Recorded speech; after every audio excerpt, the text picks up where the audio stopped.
Mayor Lydia Lavelle, Present. Mayor Pro Tem Council Member Barbara Fouchie, Present. Council Member Jacqueline Gist, Present. Council Member Randy Haven O'Donnell, Present. Council Member Susan Romaine, Present. Council Member Sammy Slade, Present. and Council Member Damon Siles. Present. Okay, excellent. Next on our agenda, we usually have a poetry reading. I was just looking in the attendee list. I don't think I see Fred yet. Mary, have you heard from him at all today? No? I haven't. I don't see him. Okay, well, if we need to jump back to him before we get into some heavy discussion, we will. Okay. And tonight we have no other resolutions or proclamations. But let's go ahead then and go on to the announcement of upcoming meetings. Okay. Let's see, October 27th at 6 p.m. is a Racial Equity Commission meeting, and that's virtual. On November 1st, Carrboro Tourism Development Authority meeting. That's at 3 o'clock, and that's also virtual. On November 4th at 7:30 is an Appearance Commission meeting, and that's at Town Hall. On November 4th as well, an Environmental Advisory Board meeting at 7:30. Also, November 4th, 7:30, the Northern Transition Area Advisory Committee meeting, and that's at Town Hall in the break room. On November 4th as well, at 7:30, is a Planning Board meeting at 7:30 p.m. in the boardroom. November 4th at 7:30, Transportation Advisory Board, that's virtual at 7:30. And November 8th, a Recreation and Parks Commission meeting at 7 p.m., and that's virtual. And then our next town council meeting will be November 9th at 7 p.m. Okay, great. Thank you. I'm going to add in a couple of things and then we'll see what else we need to add in. Tomorrow morning, 8 a.m., Visitors Bureau Board of Directors meeting. And then on Friday is the Halloween Carnival at Carmo Town Commons for young people who want to go there, or older people. It's a fun event. It's in the evening there. I think it's like from 5 to 8, 5:30 to 8. And also just a reminder by way of, so actually, I bet we'll change this. Supposed to have a youth advisory board meeting next Tuesday. We'll touch base with, where's Mary? Did Mary fall off? Oh, there's Mary. Mary, we'll touch base with Kathy about that YAB meeting, which is supposed to be next Tuesday. Maybe we may not have it then, and that's election night. We don't have a meeting, right? So, Right. Yeah, so just FYI to the public, of course, we don't have a meeting next Tuesday, which is election day. And that's why Mary read through all these announcements of meetings for 2 weeks. So, all right, let's go on up to Susan. Yes. Thank you, Mayor. I'm not sure if this question is for you or Mr. Manager, but I noticed some of the advisory board meetings are in person and some are virtual. And I would have thought that they would be consistent. They're all either one way or the other at this point. So I was wondering if you could help me out on that. Yeah, thanks for asking that. Mr. Manager, do you have an answer for us about that? Yes, we try to be consistent throughout. I'll have to check on the ones that are going in person, but we had tried to be consistent to make sure we're all meeting virtually. But I'll check on those that are back in person and see what happened with those. Okay. Yeah. Thank you. Thanks, Susan. Thank you, Mr. Manager. All right, let's go, Jackie and then Randy. Real quick, I'm pretty sure the Appearance Commission is virtual. Okay.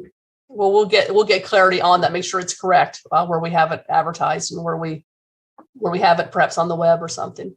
Let's go to Randy. Yeah, first I have a question. this last weekend, I don't know whether it was Friday or Saturday, there was a Town Commons Halloween event. And I want to be sure we're talking about two separate events and not, okay. Yeah. All right. All right. Yeah, the one this past Friday night was something like Stories Under the Stars. And Yeah. it was another event at Town Commons. Both of these put on by Recreation Parks. The one this coming Friday is the annual carnival that they have. So Right. Yeah. And I just wanted to give a shout out for on Friday, the 29th from 4:30 at 4:30 at Town Hall is the bike ride down Jones Ferry and celebrating the new street. So I want to be sure that folks know that that's happening and everyone is invited to attend. And I thought I read, somebody correct me if I'm wrong, if you don't have a bike, they've got bikes for you. I know for what they sent to us, they certainly offer that. And I imagine if folks got a hold of them in time, they would do what they could. And I think they want people to gather at 4:15 and they're trying to start off at like 4:30 from Town Hall, a little bike ride down Jones Ferry. So thank you. Thanks, Randy. Let's see, Susan, your hand's up still. Yeah. Yes, thank you. Thank you, Randy, for mentioning that. And I just had one more announcement. This Saturday will be the last Saturday for the regular main season hours at Carrboro Farmers Market. So everybody can come this Saturday from 7 till noon, but beginning November 6th, winter hours are going to be 9 to noon. Thank you. Thank you. Yeah, thanks for bringing that up. And then the Wednesday one will drop off here in a couple of weeks also. And I thought you were going to start out and remind folks that, of course, we have early voting, behind Town Hall all through the week through this Saturday. So get out and vote if you haven't done so yet. All right. Very good. All right. So Mary, do we have anyone signed up for public comment? I wasn't given anyone. We do. Okay. We've got Shelley. Here we go. Okay, well, go ahead and bring Shelley over.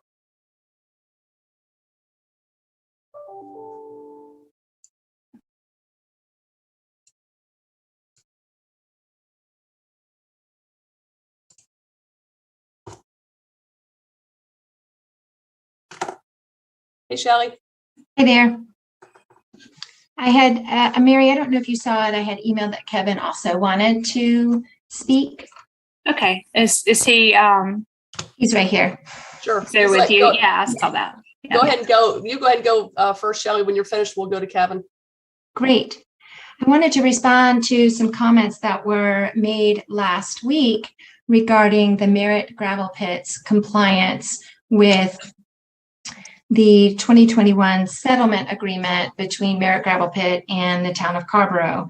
The Merritt's attorney said, and I quote, "I want to respond to some of the things that were brought up by Ms. Welch because frankly, they are not true." The first thing that he brought up was that the settlement agreement requires the Merritts to maintain the buffers and not disturb them in the future, and that the dismissal with prejudice did not cut off the town's rights. I want to be very clear that the town's rights were to have the stream buffer restored to its original condition and the flow of water restored. That is what the LUO allows. Those were the town's rights. And what the town gave up were those rights. And they settled for a 25-foot tall road that is now gravel, that has not been remediated, that has not been seeded or covered with straw. The next thing I will address is that Mr. Richardson stated, and I quote, I'll represent to the town. I'm not sure if it was yesterday or sometime this weekend.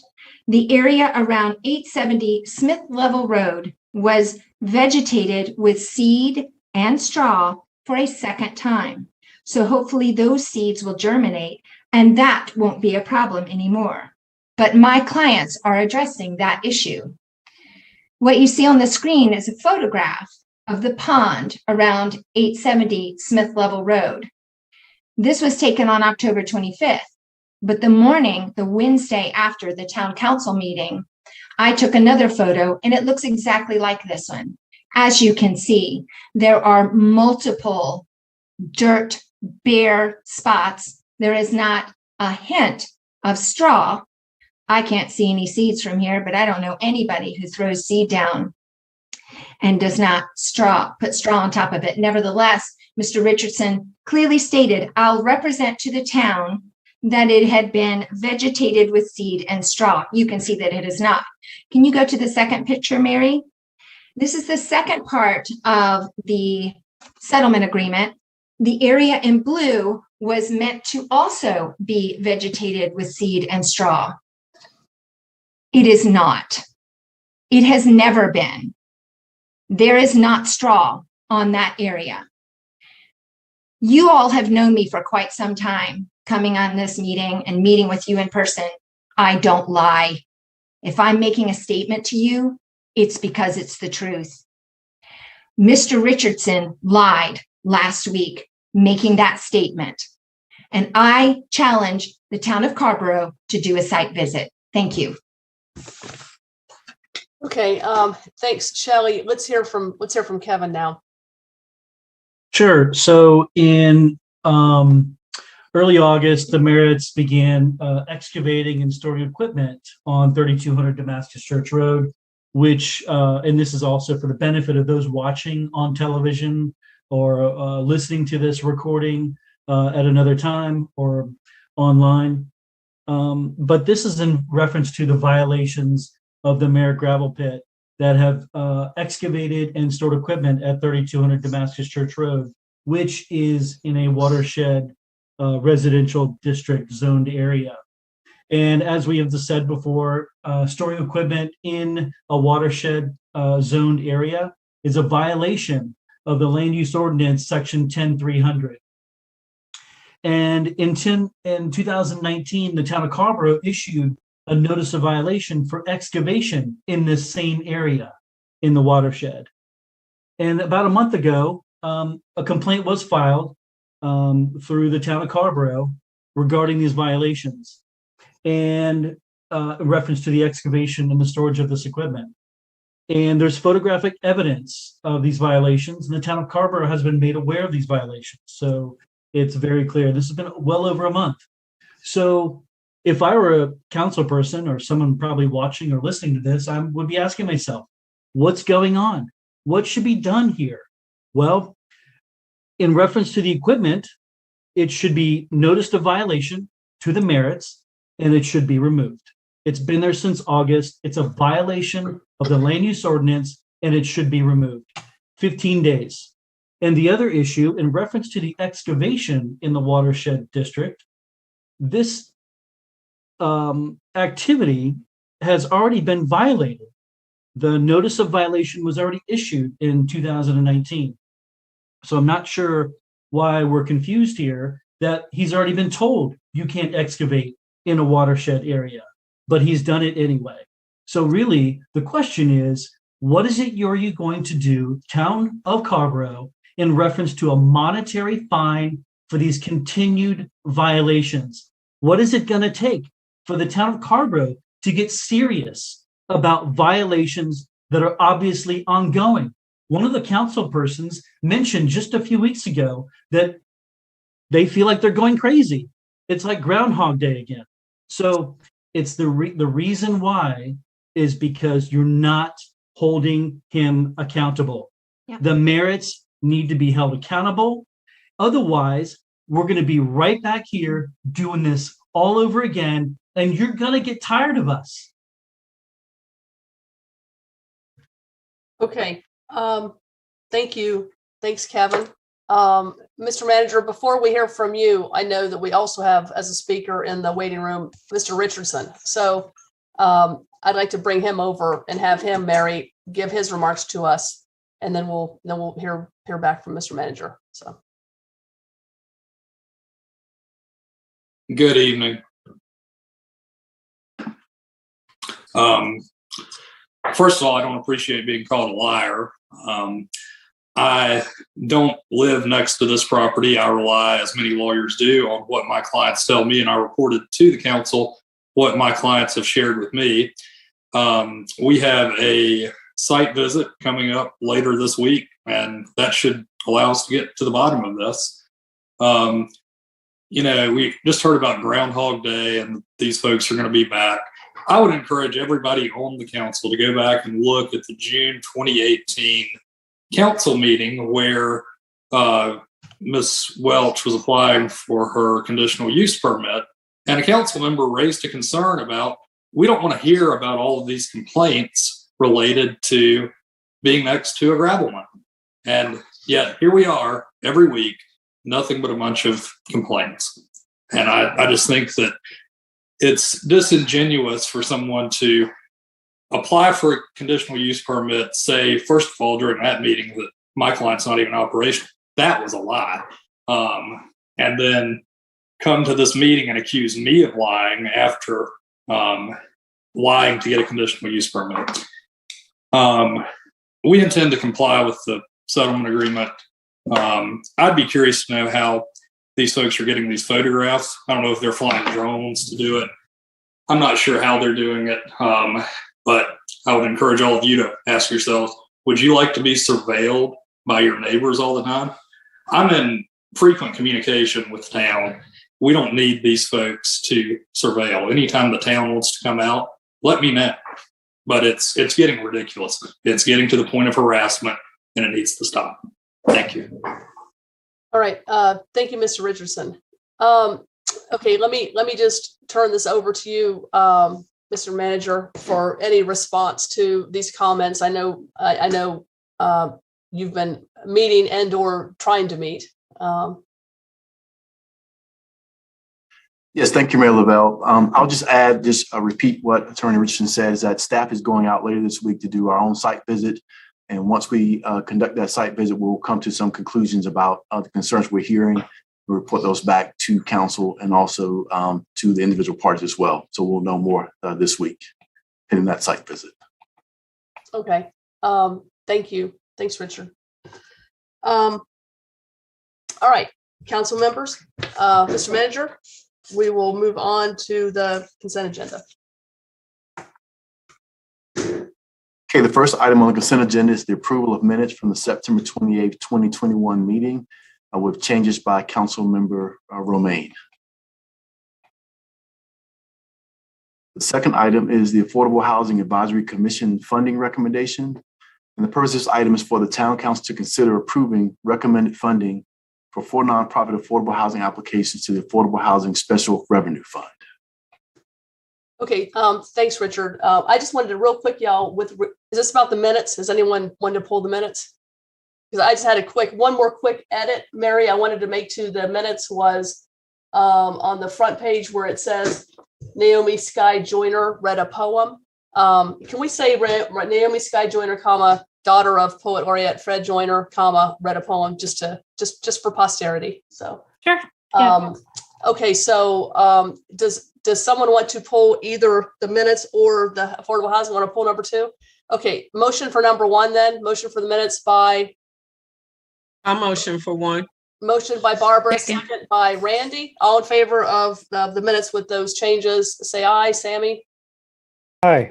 Me? Aye. Susan? Aye. Barbara? Aye. Damon? Aye. Jackie? Aye. And it jumped around a little bit. Who did I not call on? Randy. Randy, okay. Aye, and thank you for naming Naomi. Okay, all right, awesome. All right, so number 2, I think maybe a couple of you wanted it pulled, but I know Sammy did. So go ahead, Sammy. Yes, I was wondering about the weatherization on some of these applicants that are going to receive funding, and to what degree town staff connects applicants with the Weatherization Assistance Program, the community action agency that does that weatherization work, so that we can benefit and make sure that these houses are getting the fullest weatherization that is possible by leveraging that resource. Mr. Manager, do you want to answer that, or have Rebecca or someone Yes, answer? I'll see if Rebecca can come over to address that. Okay. Mary, are you checking on Rebecca? Yep, she's on the way over. Great, thank you.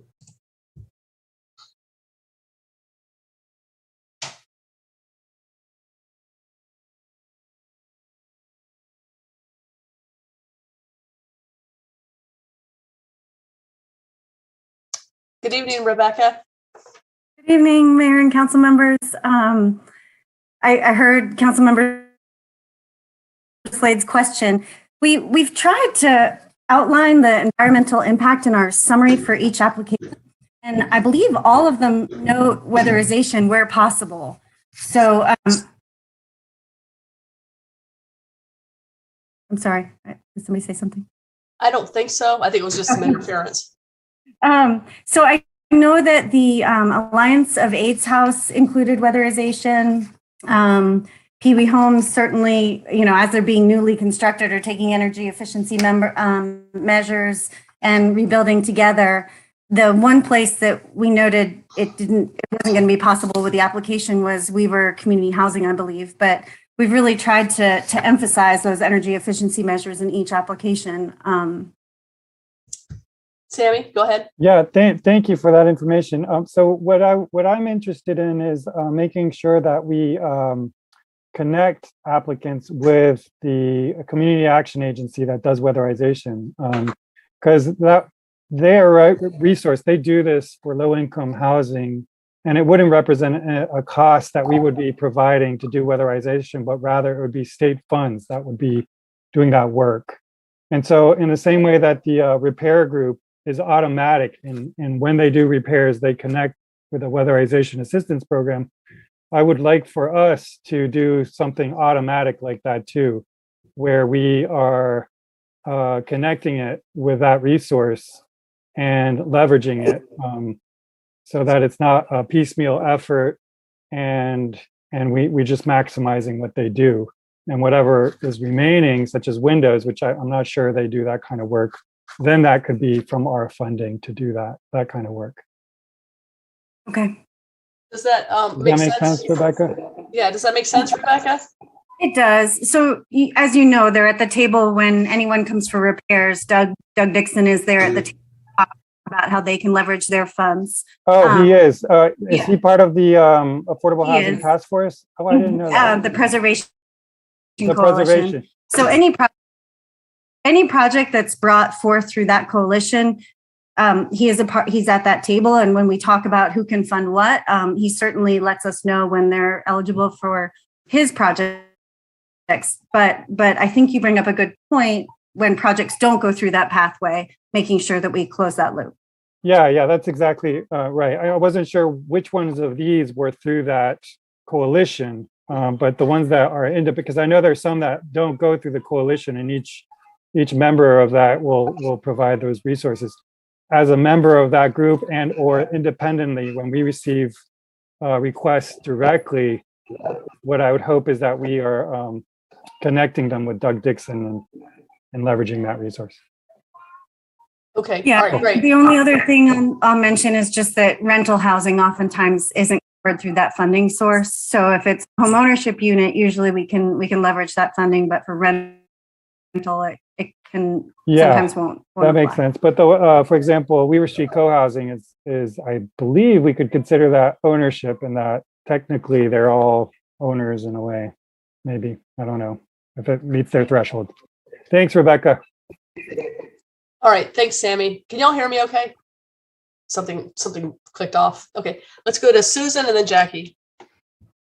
Yes, thank you, Lydia. So I want to just first begin by saying that I really appreciate all of the hard work of AHAC in reviewing the applications, and also, the hard work of the community members in making these tough decisions on who to fund with the limited resources.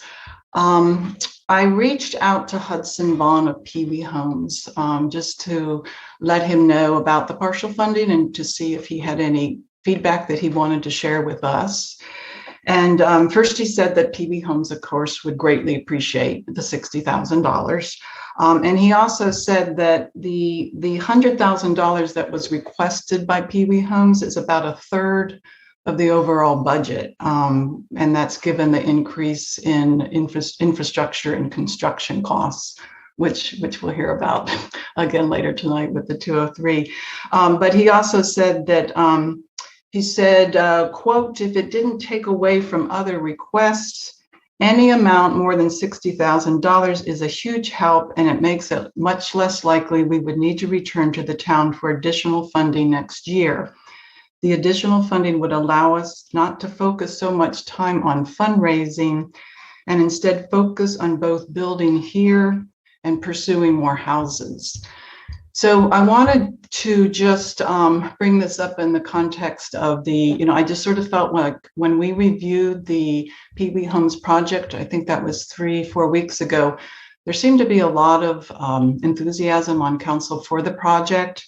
It's assisting residents who would be transitioning out of homelessness. All of them would be earning less than 30% of AMI. Ideally located near grocery stores and transit, a health clinic, a park. They would be built on town-owned land, and that land is rather limited in its use given stormwater issues.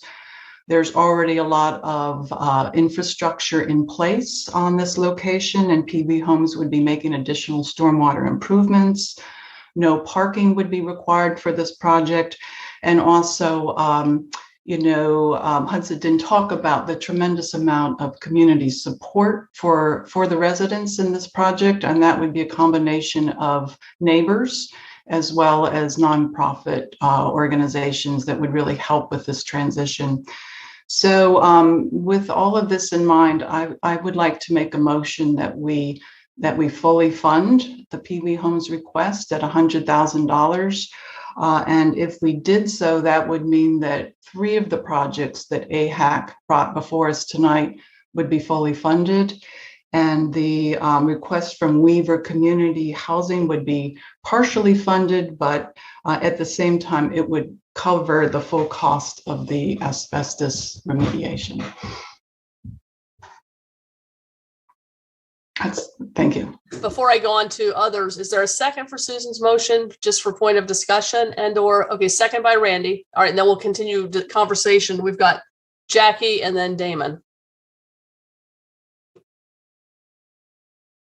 Thank you. I just didn't want a special moment to pass without recognizing it. One of the projects is the renovation and reuse of what had been the AIDS Service Agency house on Greensboro Street. I was on the board of the AIDS Service Agency when that house was brought online. And back then it was basically a hospice. And I just think we need to mark the incredible progress that's been made medically, and that it's a miracle, a wonderful miracle, that we no longer need that house to be used for that purpose. It had been vacant for several years, but sometimes good things pass without recognition, and I want that recognized. I'm also really delighted that that the house can be reused to serve another growing need. So just take a moment and feel good about that. And a little tiny story. When that house was first built, neighbors, of course, there were people who didn't want it there, and all kinds of bad things being said that were absolutely untrue. But then Hurricane Fran came through, and trees were in the front yard of that house. And before the people in the neighborhood cleared their own yards, they got their chainsaws and went and cleared the yard for the people who were living there. So there had been this complete change. So that house to me is both a symbol of something that was horrible, and it's also a symbol of hope and regeneration and community. And I'm glad it's being repurposed for other uses. Thank you. Thanks, Jackie. Thanks for that history and for reminding us about that house. And I too am really happy to see that we've found a way to kind of weave it back in so it's in use. So Let's go to Damon. Thank you. I wanted to speak to the motion regarding Kiwi Homes. So the Affordable Housing Advisory Commission last week, when they met on this matter, had a very long discussion about their decision and the decision they made about the recommendation to the council. And that discussion followed lengthy presentations and interaction between each of the applicants and the members of the commission, including representatives from Kiwi Homes and from Weaver Community Home Trust homeowners and from the AIDS Alliance House. And so I just want to make sure council members understand that there was pretty thorough discussion about these recommendations by the commission, including discussion directly with the applicants. And of course, Anne Marie was there to staff that meeting.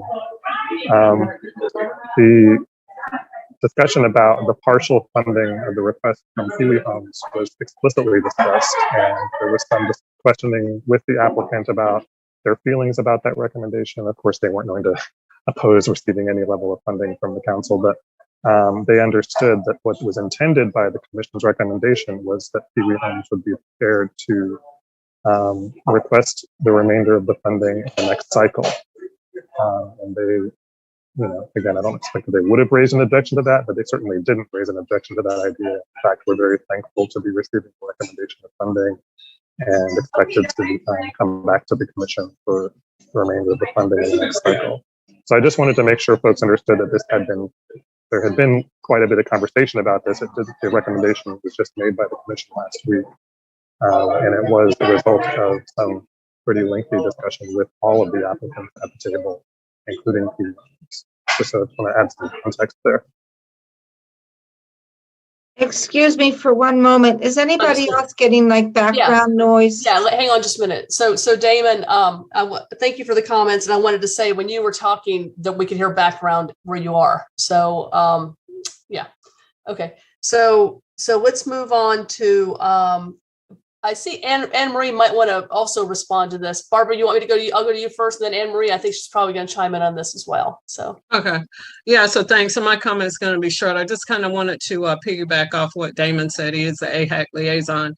And, I tend to follow the recommendations, from the AHAC. I appreciate that Damon brought that context in about how they came to the decision, how they gnashed over it and they thought about it, and just made the decision in a very thoughtful manner. So Pee Wee Homes, it sounds to me from what Damon said, they're prepared to wait, to come back for the money, in the next cycle. And so my preference is to leave it the way that they recommended we go forward with it. Thanks. Yeah. Thank you. Thanks, Barbara. I'm hearing about the AHAC, I'm kind of leaning that way also. Let's go to Anne Marie, who's going to chime in here as well. I just wanted to follow up with what Damon said. The AHAC specifically asked Pee Wee Homes if reduced funding would impact their timeline in any way. And they said at the meeting that it would not, that $60,000 would be enough to move forward, with the caveat that they can return and ask for the remainder. Okay. All right. That's helpful. All right. Thank you. So, okay. So we've had some discussion about this item. Let's go to Sammy. Sorry, I have a question about, since there's an emotion on the table, I'll hold my question about something. Okay. All right. So Susan, do you want me to take a vote on that? You want to pull the motion? What's your pleasure? You know what? I appreciate that. And I really appreciate having the context of the conversation at AHAC. I think there may have been a little bit, I know that Hudson did not attend the AHAC meeting, and there may have been a little bit of a disconnect in the communication of, or maybe not the full communication got shared. So I think knowing what I know now, it actually makes sense to pull this motion, and I appreciate everybody's feedback here. Okay, so Susan's pulling the motion. Randy, you had seconded it, so she's pulling the motion. Okay, so let's go on. I think Sammy had another point before we move on. Was curious to understand the degree, the conversation, Damon, in terms of the Weaver Street co-housing. Were they also encouraged to come back for further funding, given how much more they were seeking? And I presume if so, that their timeline wouldn't have been affected. Right. I don't, Anne Marie may have to help us with that. I don't remember exactly what Weaver community said about that question. Anne Marie, do you remember? Yeah, there were some concerns about the financial information that they provided. They really wanted to see a more comprehensive financial picture, specifically a cash flow statement that would help them determine if the refinancing and the slight rent raises that they intend to do, would that free up some money within their budget to handle these other repairs. So for that portion of the ask, they felt like they didn't have a clear enough picture. And they said that if they do come back, they want to see a more detailed financial picture. Okay, thanks. I mean, I guess, so time-wise, did you get a sense as to whether they would be able to come back? Is there some kind of pressing time on their side? Well, the asbestos remediation is required for them to get their refinancing that they need. So they were very grateful for that. And then the grant application itself indicates that if there is a gap, if they did not get the full amount, that they would cover that with the refinancing that they got. Okay, thank you. All right. Thanks, Sammy. Thank you, Anne Marie. Would someone like to move this item then? I'll move approval of the item, and in doing so, I do want to thank Susan for raising the question about Pee-wee homes and also reminding us and everyone else that we are all very enthusiastic about completing that project. And as were, I'll say, members of AHAC, many of whom were involved in the advocacy behind the Pee-wee homes rezoning. So, Susan, thank you again for lifting up that project and its importance, and move the item. Okay, great. Thanks, Damon. Second by Randy. Yes, and again, thank you, Damon, because that context did help knowing what occurred at the meeting and the dialogue that went on in sincerely trying to work it through. So thanks. Okay, great. So all in favor of the motion, say aye. Randy? Aye. Sammy? Barbara? Aye. Me? Aye. Jackie? Aye. Susan? Aye. And Damon? Aye. All right, great. Thanks a lot, Rebecca. Thank you, Anne Marie. All right, Mr. Manager, on to other matters. Okay, the item on the other matters is the 203 South Greensboro project update, cost, utilities, and construction status. The purpose of this item is to provide the council with an update on the project status, including utility plan and the current estimated project cost. And Trish McGuire, our planning director, and Ben Chimaki, our capital improvement projects manager, will present this item. Great, thank you.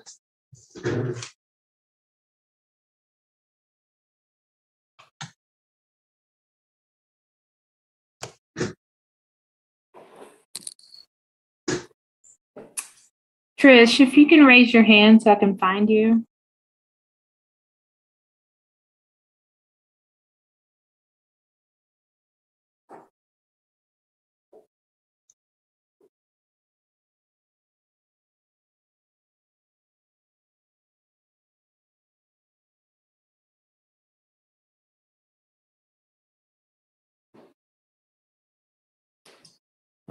I'll get started. Okay, good evening, Ben. Good to see you. Good evening. Yeah, and it looks like evening, number Mayor. 7 is Trish coming on over too, so great. Good evening, Mayor and Council. So we have an update on the 203 project for y'all tonight, and Trish and I will be co-presenting. So on the agenda will be an update on the project status, utility update. We'll be providing some additional details on the antenna tower, a financial overview, and discussing next steps. So I included here a brief history of the project.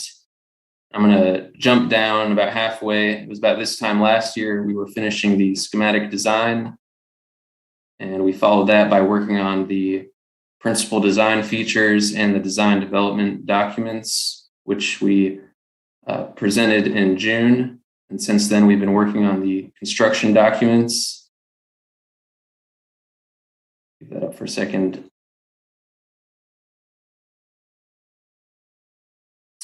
So current status, we have 100% construction documents, which have been submitted to the NC Department of Insurance and Town Code Enforcement for permitting. We have maintained a LEED Gold score, LEED Gold equivalence for the project throughout the design and value engineering. The site has been found in compliance with applicable land use ordinance. And currently we're working on a pre-construction bid, a pre-bid construction estimate with Barnhill, which will be the pre-guaranteed maximum price, or PGMP, which will be used to pursue financing. And Duke Energy is finalizing their utility relocation plan to accommodate construction.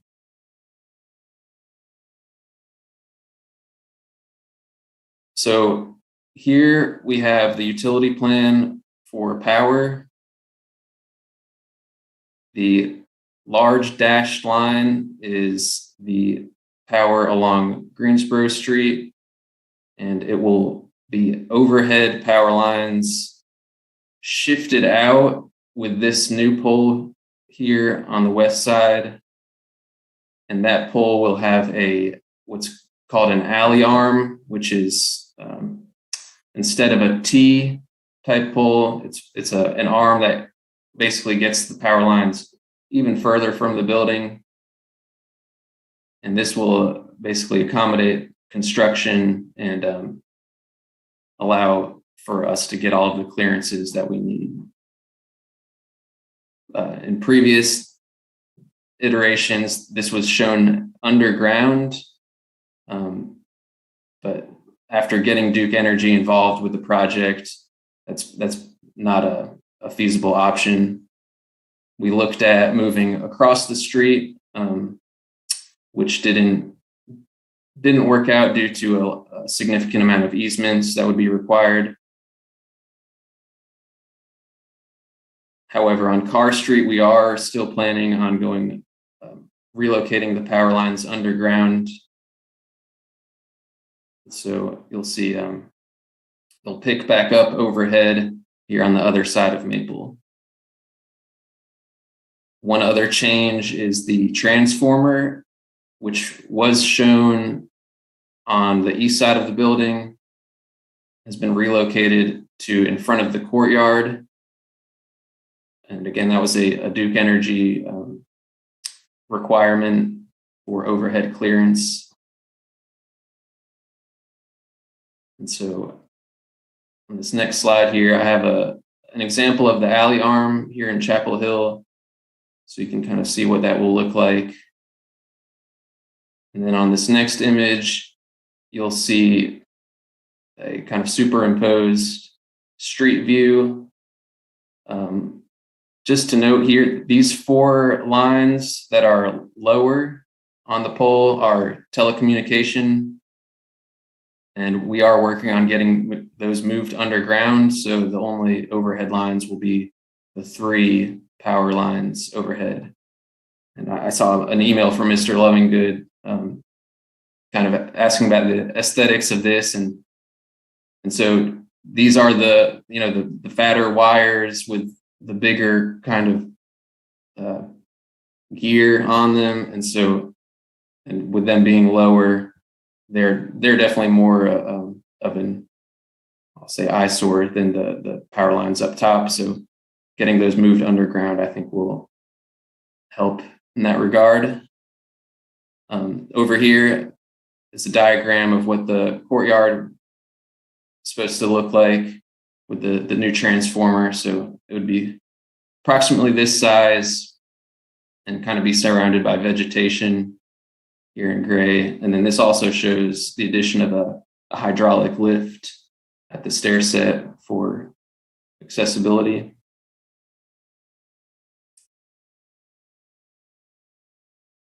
And as I mentioned, secondary utilities, including the telecommunications, are planned to be moved underground. And this kind of shows those approximate locations.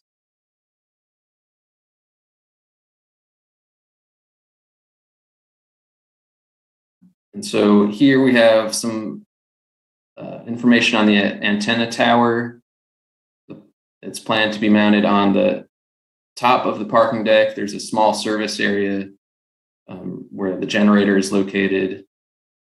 It's specified to be a 40-foot tall lattice type antenna tower mounted at 60 feet, which is the top level of the deck. So which will achieve about 100-foot height at the top of the tower. And primarily will be used for Carrboro emergency frequencies and the WCOM broadcasting antenna. So here's kind of what it would look like, three-sided, relatively small footprint, approximately 3 feet wide. And the red square here is the proposed location. Here is a image looking south from Greensboro Street, and you can see what it would look like from this perspective, protruding above the parking deck right here. Looking north, it's a little bit more visible. And then this is kind of from behind Open Eye Cafe, looking across Roberson to kind of give you an idea of what the height will be. And as I mentioned, it's primarily a requirement from our IT department to get emergency communication, line of sight communication with Chapel Hill. And he kind of gave me the rundown. Basically, the bandwidth for communication is increasing every year, and we're basically out of space. The antenna at Town Hall is at capacity, and so this is an opportunity to meet these current and future needs of the town. And also, since WCOM will be on premise, they will need some place to mount their antenna. So if Trish is here, I'll let her jump in. Yep, right here. Thanks, Trish, Ben. yeah, Trish is here, so we'll go ahead Okay. and shift over to Trish. Ben, thank you. Hi, everybody. Good evening. Hey there, Trish. Our starting point for the project from a financial perspective is the capital project ordinance the project ordinance that was adopted in June. At that point, you all, it was an update to the capital project ordinance, which had been adopted previously, adding in $1.8 million to the project because of the cost that had come through the schematic design process. And so on the slide here, you can see under the project ordinance, the total for adopted in June is $27,638,255. Our update on project costs as of today is the construction estimate is $26,035,300. And this does, as you can see, we have a few notes on the screen. This does include some line items for contingencies as well as for cost escalation. They're still being held in the construction estimate. We have a professional services line item, and you'll note on this slide that there is a reduction from the allocation that was shown in the project ordinance. What happened was the CMAR, the construction manager at risk percentage, was included within professional services line item in that capital project ordinance, and had previously been included in that capital project ordinance, and it really is allocated to the construction budget, and so the professional services line item shows a reduction here. Two items that were not included in the capital project ordinance previously were FF&E and IT items. Those were included in a CIP planning item that you all saw last winter. And so those items are shown in the third line here. And then the utility relocation is a cost that was identified as we were in the construction document stage. This is the cost to Duke to relocate the utility lines, the power lines for the project. And when we total these costs here, we reach our current project cost estimate, $30,091,458. Trish, before you move from this slide, I have a quick question. And I see Barbara has her hand up. I assume it's a question about this slide, but I wanted to ask you, what's FF&E? Furniture, finishes, and equipment. Okay, great. So tables, chairs, all kinds of things like that. Yeah. Okay, yeah, I wondered if it was something like that, but I just couldn't figure out the acronym. Barbara, Barbara and then Susan? Yeah, so thank you, Trish. I'm trying to, I'll just ask the question. Cost overrun or cost that wasn't part of the original figures? I mean, I'm just trying to figure out where this $3 million, I see where it's coming from, but like, are you calling it a cost overrun or are you calling it a cost that wasn't part of the original figures or the original project ordinance? Yeah, we would not call the utility relocation or the FF&E cost overruns. I mean, they were not included in the amount that was within the project ordinance. Would you call any of it a cost overrun? Right now, in the $26 million line item, there's about $900,000 in costs that exceed what we would call like the available dollars for construction from this $27 million budget. Mm-hmm. Or I should say, I mean, a project ordinance. And that was, we noted that back in June when we were talking about the DD cost estimate and the strategies that we were working on. We worked through value engineering and removed about $2.3 million through that value engineering process. But that does include about $900,000 that exceed what we would say would be, under this, your project ordinance cost column, the available budget. I understand. Thank you, Trish.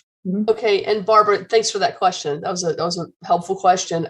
Before we go to Susan and then Jackie, I saw that Richard has his hand up. Richard, do you want to chime in here before I go to the others? Yes, it may be necessary, but the goal here was just to show the total cost to construct and open the building. And so as I understand, the 27.6 million is what you saw earlier. And so we just want to make sure you saw the total cost to, again, open and to construct and then open the building. Yeah, no, that makes sense. We appreciate that. Okay, let's go on to Susan and then Jackie. Thank you. That actually was the perfect segue for my question, Mr. Manager. I'm curious, with these additional costs to open the building, will those costs be the same proportion with the county? In other words, I think the county's 55% or 45%. So will this additional cost to open the building also be split 55-45? These FF&E costs and the IT costs, these are the town's costs as we understand them, but we will be looking very carefully at the PGMP and figuring out our current cost breakdown is 44-50 under the development agreement we have is 44% town, 56% county. Some spaces have slightly higher square footage costs, so we will have to dig in a little bit on the details. I mean, it's more expensive to finish some spaces. Others are more basic, have more basic finishes. Yeah, and I'll just add the bulk of that is IT and AV, so the audio, video, and the IT hardware, and those are town costs. Orange County has their own FF&E cost. Okay, thanks, Ben. Thanks, Trish. And Susan, do you have any more follow-up about that? And then also, I see Richard, your hand's up. Is that from earlier? Okay. All right, great. Thank you. I'm sorry. Okay. Go ahead, Susan. If you have more, you go ahead. I have one really quick follow-up. So I know that the county looked at its FF&E budget and they made some cuts in that. I think when they, as a way of coming up with the $1.8 million previously. And so is there possibility that FF&E could be trimmed somewhat? I'll let Ben answer this question because he's been digging in really deeply on this with Andy in particular, because as you said, the IT costs are the bulk of those expenses. Yeah, we priced these, Andy and I, conservatively.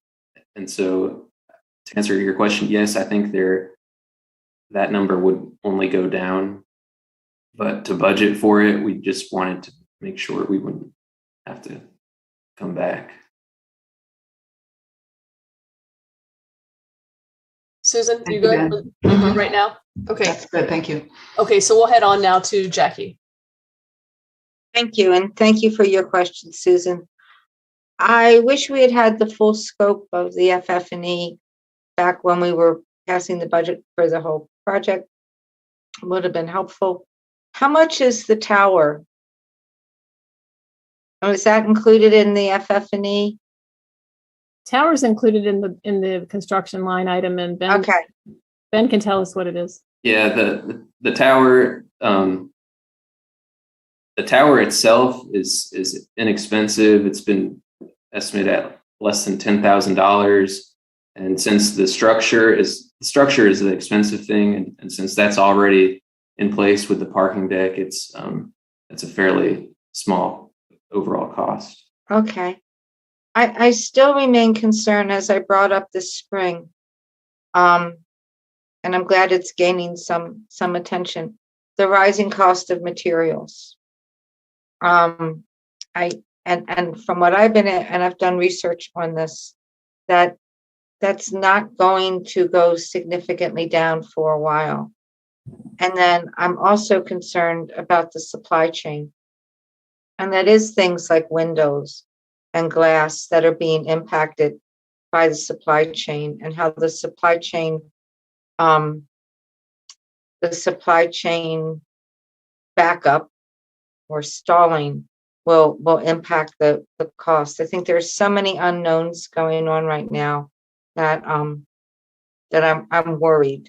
So when you talk about having the final figure in the construction contract, how tight will that contract be? Barnhill, I should say, has increased the amount of escalation that they're carrying for this project, so more than they typically would. So that's there at the bottom. I think it was 3%, or maybe 5%, but $785,000 for the project, and that's just to account for escalation. Because when I originally asked back in the spring, I was told, "Oh, that's already built into the contract." So, will they be held to the 785 for escalation, or is there wiggle room in that? I, like a lot of people, am worried that this is getting out of control. At a time when we're talking affordable housing with every other breath, and worrying about the impact of taxes on our existing properties, this is concerning. So how are we going to keep this under control? And let me just ask this as you answer this question. I know you talked a bit ago about the guaranteed maximum cost, and so how do those dovetail together with this? So we're in the pre-construction services with Barnhill right now, and so that these are estimated costs, estimated escalation budgets based on their best understanding of the industry and watching markets, and so these are preliminary estimates. The guaranteed maximum price comes in after the project is bid, and that the intent is to put risk on the construction manager. So if changes happen during construction, they take some of that risk off of the owner.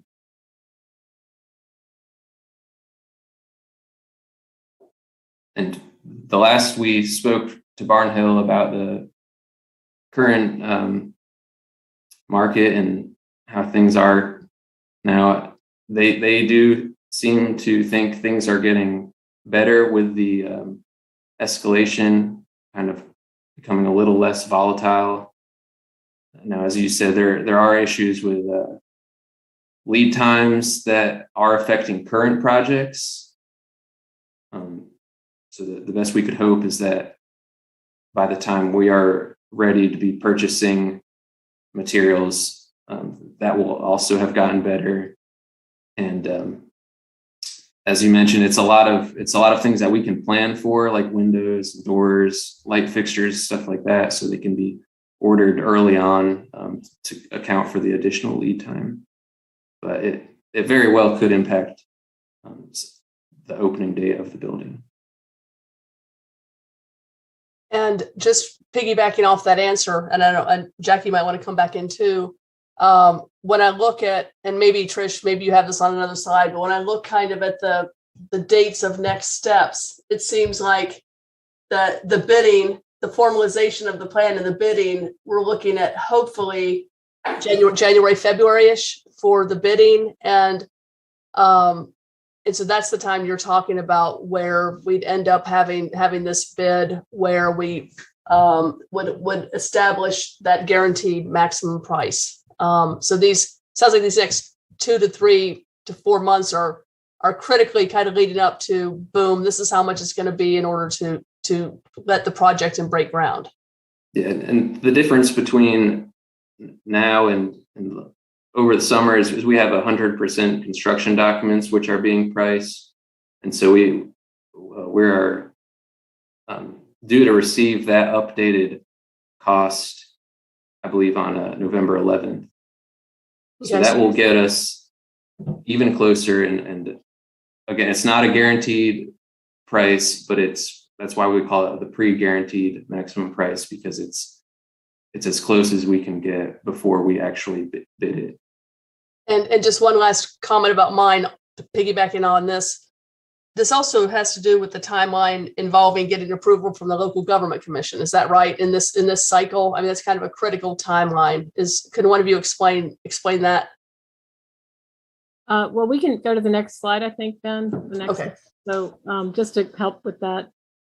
So as you've heard, the getting that construction estimate so that we can establish, so Barnhill can basically provide the town with a preliminary GMP is what we're shooting for in November. And we hope that will help the town get the amount of funding that we would look for seeking proposals for financing, which would then be part of what we then submit to the LGC early in 2022. But as you can see on the schedule, we've got a number of things lined up. So that's the first one, is getting that PGMP, and then getting Duke's final utility plan in place so that the work can be done. The utility lines need to actually be relocated before the rest of the project construction can begin. So that's actually a pre-construction activity. You all see that with road projects all around whenever we're traveling, and other building projects as well. The utility work happens, especially line movements, before the rest of the construction site construction goes on. So then we'll have we will be working on we've actually begun the conversations about the construction management plan, which is that plan that y'all have, looked at on or discussed as part of the development process for other projects. And that will include holding meetings with neighbors to understand specific needs and concerns and work out a construction management plan that seeks to minimize the impacts as best as we can on businesses and residents. So once we have that PGMP, though, I'm just going down the bullet points here now, we will work to really initiate those steps through an RFP for project financing. And then the bid is supposed to go out. The actual bidding is supposed to happen in January, so that we'll have a GMP in early February for you all to basically accept. And then we would take that to submit that to the LGC. So that would be for them to see at their March meeting and hopefully approve. that financing plan and for the town and be able to move forward towards construction. So a couple of other things you've noted here. We have not the determination of a groundbreaking date and also a process that you all discussed back in 2018. I can't believe it's been 3 years, but sort of the naming of the building itself. So thanks, Trish. All right, let's go back to Jackie. Thank you. I want a library and I want this to move forward. I want to make that really clear. I think we may reach a point as the costs escalate where we're going to come to some decision points, including things like, can we build the shell, have the library, and then maybe if the cost gets much higher, will we then have to look at postponing completing some parts? So complete the entire library so that we will have the library, but maybe there are some other things like town office spaces that we may have to build the shell and then finish later, because I'm feeling real concerned about this cost keeps going up and up. And I know that our taxpayers are too. Again, I want to be real clear. The library itself has priority. But I think as the costs come in, we may reach some decision points where in our role as responsible stewards of taxpayers' money, we need to step back and think, okay, we have to recommit to moving forward with the whole project at the new cost. And I think that will put us in a position where we need to start thinking ahead of time of what parts of this project can be shell only and still have the library, which is the primary thing this started out as. All right. Thanks, Jackie. Let's go. I had Sammy down, but Sammy, are you still there? I had you on my list. Yeah, I'm still here. I don't know how. Oh, I got dropped off and came back, and my hand must have come down. Sorry about that. Okay. Yeah. So I just had a question. I'm kind of frustrated with the way in which solar. I've been bringing this up from the very beginning, and it's not being considered as part of the project. While I understand that there may be markup costs in terms of what Barnhill would add to that, I would like to know what those markups are. I would also like to know what the alternatives are in terms of not going through Barnhill. I feel like the decision is being made by town staff, and as a council, we don't have the benefit of the information through which to make the decision as a council. And I feel similarly that the county commissioners have not had the benefit of making a decision because the full amount of information in terms of costs for solar and different avenues and paths through which to achieve that hasn't really been explored fully so that we have that information. So here we are. We're very close to now pre-guaranteed maximum price, and we still don't have that information. I know that the county's constrained. I heard from a commissioner who said, "Oh yeah, I was surprised it wasn't included as part of the design in the project." Well, I mean, we've been talking about it. We just don't know, the information through which to, consider it as part of the design. And I understand staff is taking this avenue of, separate items because there may be opportunities to make this happen more cheaply. But what I'm worried about is this will just be tacked onto our CIP, which is our plan for investment of other capital improvement projects into the future. Meanwhile, we have a climate emergency. We're supposed to be dealing with things within a 10-year window, and we're building a building that would be outside of our goal of net zero. This is an identified goal of ours as a town. And we still don't have the information. So I just, have to express my frustration. I don't know what else to do. I've asked the staff, not getting a response in terms of kind of information that would allow the council to have an informed decision on which route to go. So I guess let me say this before we hear back from staff. maybe staff could kind of recap the answer they gave to that email from Sammy that I saw in the last couple of days, the answer to his inquiry about the solar panels. And also it would be maybe helpful for me and maybe others to know, I know we saw earlier that this building is the equivalent of, LEED certified, the LEED certified level. What have we done with this building to invest in a lot of the, I know, qualities that we wanted in the building and trying to make it as, environmentally sound as possible? So, yeah, working within our budget constraints has been one reason why the solar has been in the design, but as an add alternate. We've prioritized things that have kind of gotten us to the LEED Gold status that cannot be added in at a later date. So just a kind of a base level building. And I know we've been talking quite a bit recently with finance and Richard about possibly issuing an RFP for solar on the building, and that would kind of give us the option to look at alternative procurement methods, whether it be leasing or financing that takes advantage of tax incentives. So that's kind of why we are where we're at right now.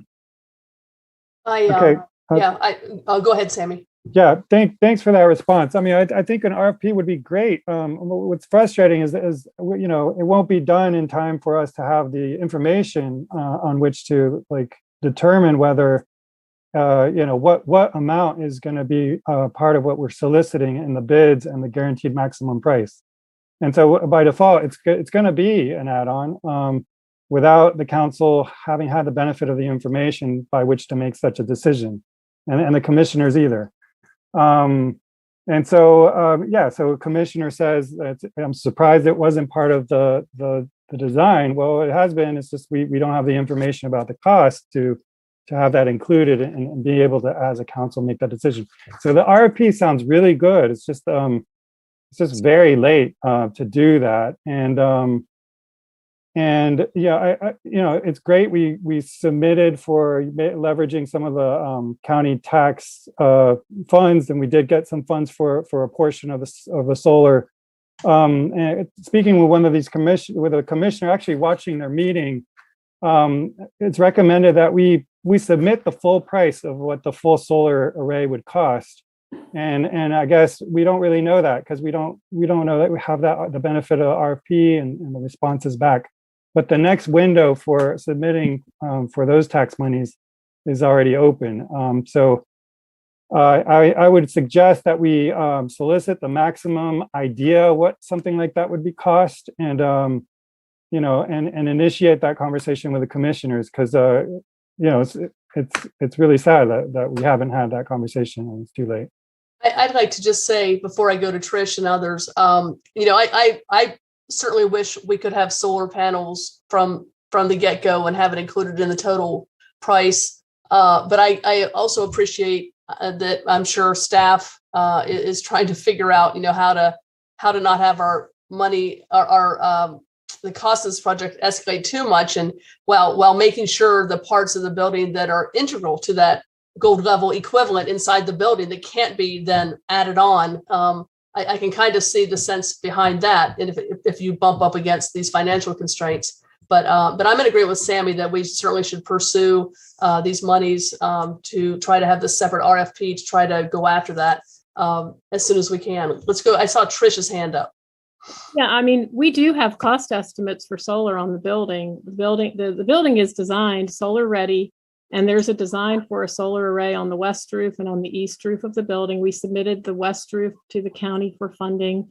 They have, and we also asked them to pay to support. This is through the climate funding. We also asked for support for the green roof, two features that were very consistent with our climate action. And the county allocated $40,000, we understand, to our requests. And the feedback we received was that the town should submit.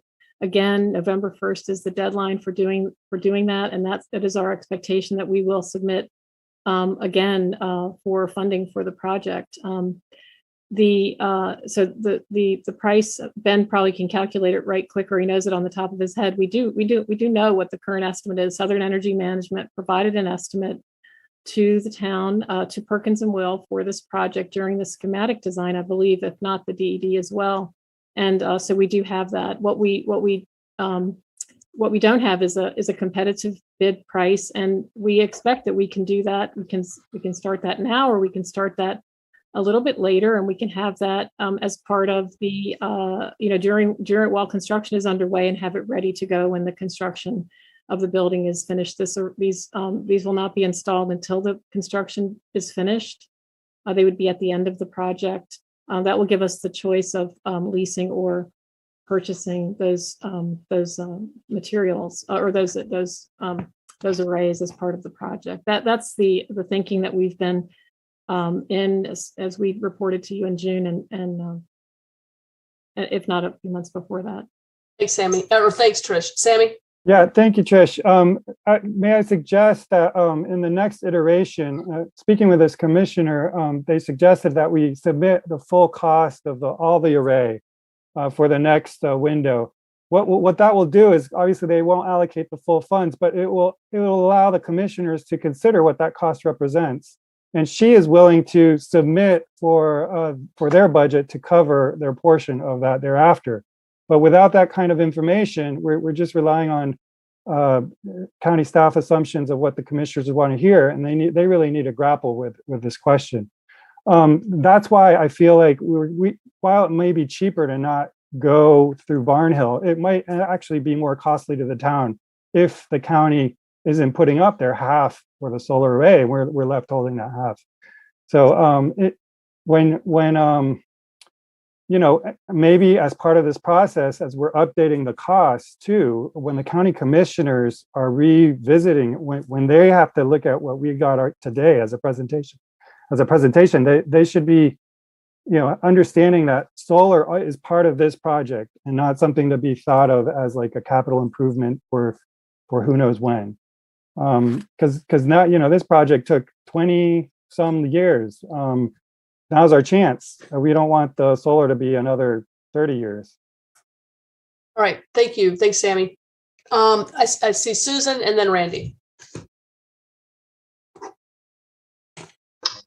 Yes, I just want to first say, Jackie, I really appreciate your concerns about the rising costs.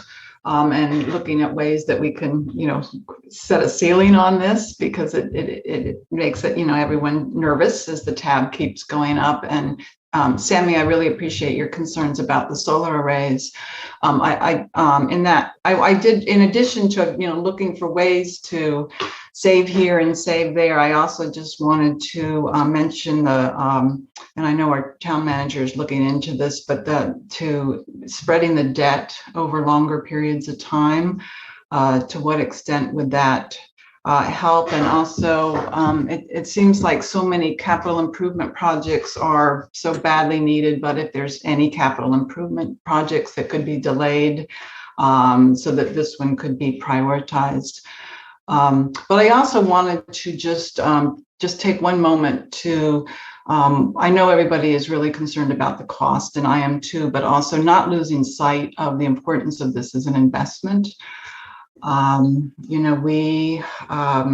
We have been, I think the Friends of Carrboro branch library started looking at this possibility of a downtown library over 30 years ago, and they have stayed at it. And we now can, really appreciate, we are the largest, we are the largest town in North Carolina, I believe, without a fully functioning library. And also, I want to mention that other than Fire Station number 2 on Homestead Road, this would be the first investment, first new town building in 100 years. So all of this is to say, we are long overdue in many ways. And think about all that will come out of this, whether it's promoting literacy or promoting economic development as people come and spend money. It's estimated, I think, that 500 people would come to the 203 project each and every day. So over 200,000 people over the course of the year going out and buying meals and getting a cup of coffee and getting their hair cut and what have you. So many opportunities to advance equity here in this one building, with opportunities with a free library, with so many wraparound services that would go along with that. So all of this is to say, I really appreciate the concern about the rising cost. And also, I don't want us to lose sight of the importance of this as a long-term investment in Carrboro, in our local economy, in equity, and connectedness with the entire region. So thank you. Thanks, Susan. Let's go to Randy.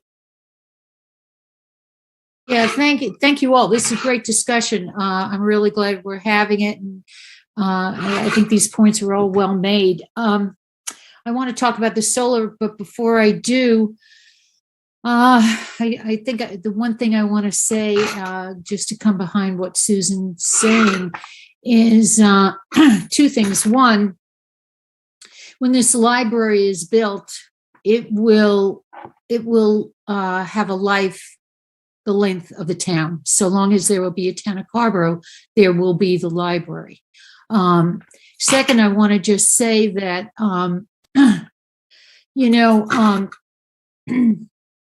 Dr. Carla Hayden, who is the Librarian of Congress, she has definitively definitively expressed that libraries are the cornerstone of democracy. They are, if anything, undergirds equity. It is a library. It's a free public library. We know we're all committed to it. Had the library been built 33 years ago, 34 years ago, it would have been a lot cheaper. And the longer we delay, the more it costs, and that's with everything. But I do want to say the reason why that's really important, as Sammy pointed out, we need to do the solar. We need to do it now. I think putting it out an RFP is critical. And thank you, Trish, for stating that the commissioners have approved 40,000. It's a little over 40,000, but the 40,000 towards solar. And I agree that we should ask them, to fund the entire solar array and see what comes of it. I agree that we should seek the funding that will be available after November 1st. There are other entities, and I'm just going to ask, because I'd be happy to make a motion to have us ask staff to go forth with RFPs and get competitive bids if that's called for here. Because I really think that there are other entities. A few of us met with Eagle Solar out of Durham to kind of get some numbers on what it would cost. The next round of tax refunds will go until December of 2022, and applications, as soon as they can go in, there would be no harm in us putting forth an application, whether we would pursue it or not, but we would be in line. So that's one of the things that I want to be sure that we don't miss out on. And I don't know whether that means that we pursue competitive RFPs or, which tact we take. But I think it's really important that we move forward to try and get the solar to be constructed with the 203 project from the beginning. So thanks, Randy. Let's go to Damon, and then we'll figure out how to move forward with a motion for the item, and then a motion maybe to suggest what you're talking about. Thanks, Lydia. And I'm going to just turn off my video for a sec here, so that in the hope of not having stuttering problems. I appreciate the information from staff, the update on the costs, and in particular, understanding where some of these, I guess, missed costs came from in the previous round of the budget that we saw. Also happy to see again that we are including substantial contingency and escalation in the budget to address some of what you've heard tonight. As Jackie mentioned, concerns about escalation are important, and I'm glad that that's being included as it was last time. On the question, and so my understanding from the agenda item is that what the manager needs from us tonight is an approval to continue moving forward along this timeline that's been presented to us, which I'm certainly comfortable doing personally. On the question of the solar array issue, thanks, Stanley, for bringing that up again. Maybe Trish, what I gathered from what you were sharing with us in response to Sammy's questions was that the idea of pursuing an RFP is already on the table. Where is that, and is there some direction needed by staff in that regard? Like, what is the next step there, both in the RFP conversation as well as in the specific matter of going to the county for a grant proposal? I don't think I believe your previous communication would think that you would want us to go ahead and apply again for the grant funding. So we didn't anticipate that would be something, but we love your support anytime, of course. So that means you already have direction from the council to move forward with a grant application to the county for funding of the solar array.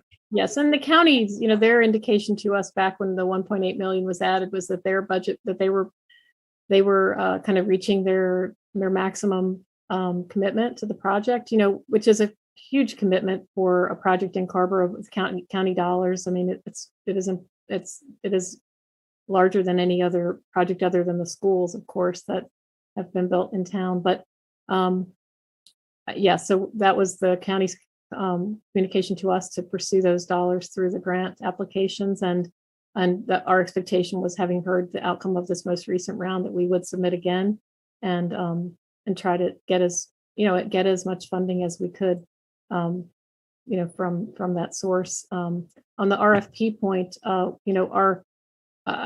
Richard may want to answer this question, but we were just about, we're just kind of gearing up to, look at developing a draft RFP so that we can review it and distribute it. And so I think that, that's in the works, but if you're any guidance or direction from you to support that, I think we would welcome. I think, but I want to make sure that I'm not learn here from Richard's perspective.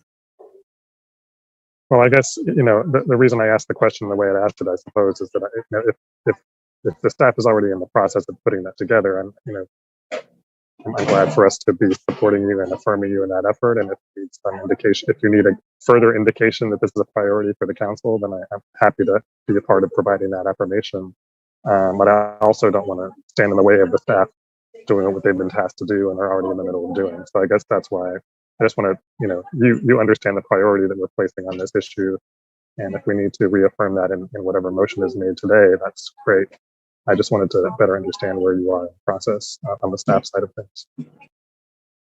Okay, so a couple things. I think I'd be wanting to look for a motion and maybe a second, kind of as we're asked here in the agenda item, to accept the report, approve the current cost that we've been given, because it looks like a project ordinance will be coming back to us, perhaps even in late November, or sometime in November, at least according to the timeline. And as part of that motion, we can also state that we support, staff's, how they're going to be, pursuing this RFP RFP for the solar panels as soon as possible, as they're already doing, but just kind of support for that.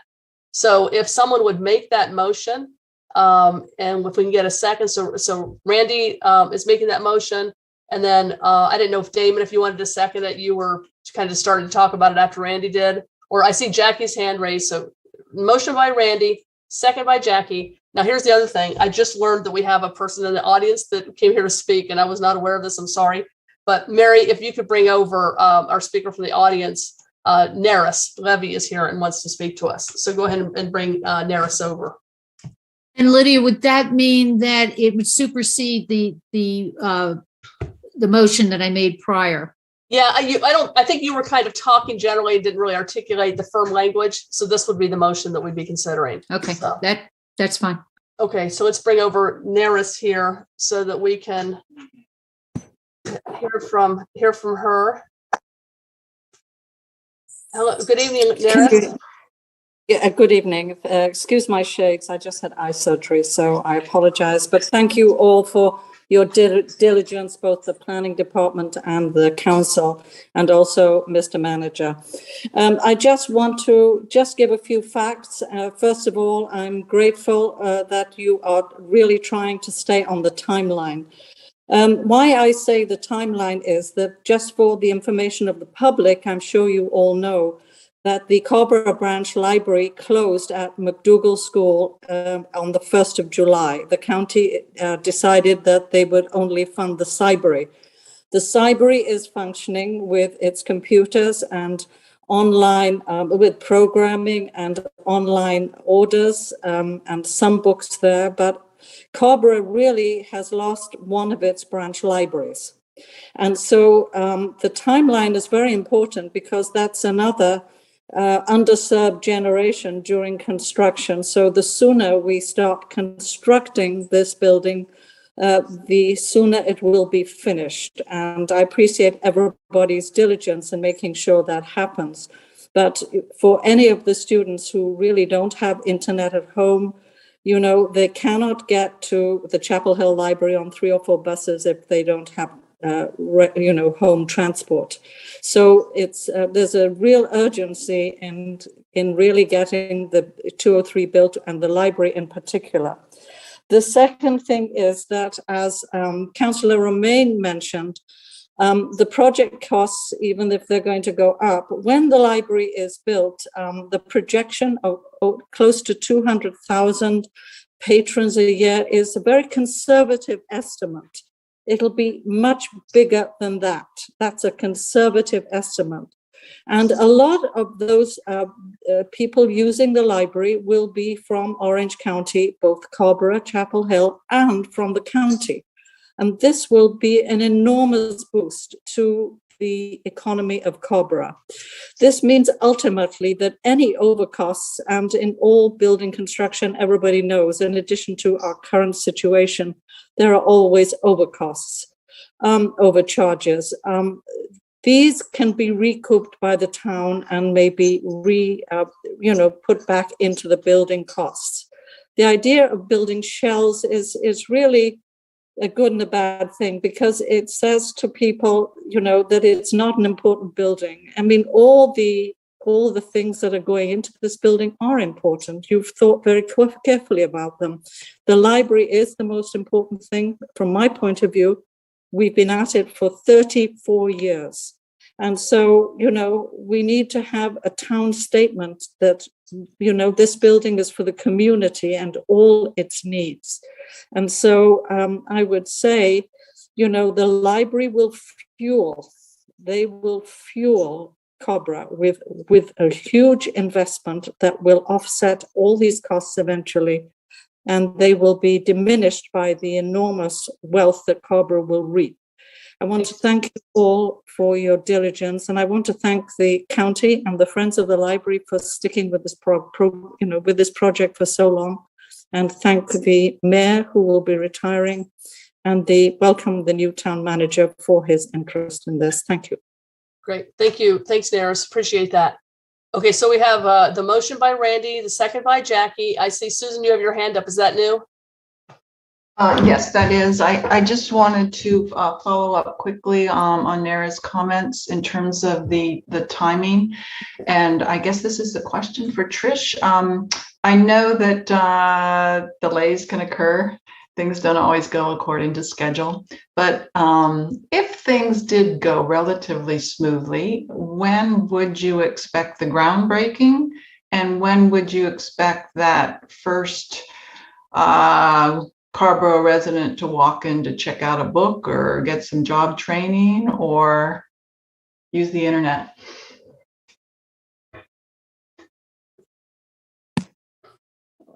We haven't consulted the crystal ball lately, but we are trying to, I mean, I think that the question of the groundbreaking, you know, we would say we're hoping it's in the spring. So I would say that's what our hope and our current plan and schedule sees. And the building construction, I think the completion we're looking, I think is it 14 months of construction, Ben, that we would, is that the right number of months? I think we're looking at, if we start in the spring, then I think we would, the opening that we would currently project would be something like September. Is that right? As well, Ben? About or thereabouts? Yeah, I mean, I would add a couple months to that. Add a couple months. You know, we are trying to, I think the questions that we've had, you know, regarding availability of materials, cost escalation, and certainly everyone's been hearing about the supply chain impacts to all kinds of deliveries. Yeah, that would probably make sense. Yeah. Okay. Thanks, Trish.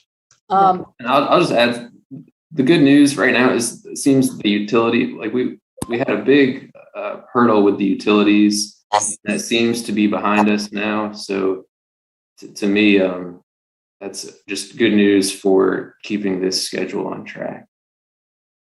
Great.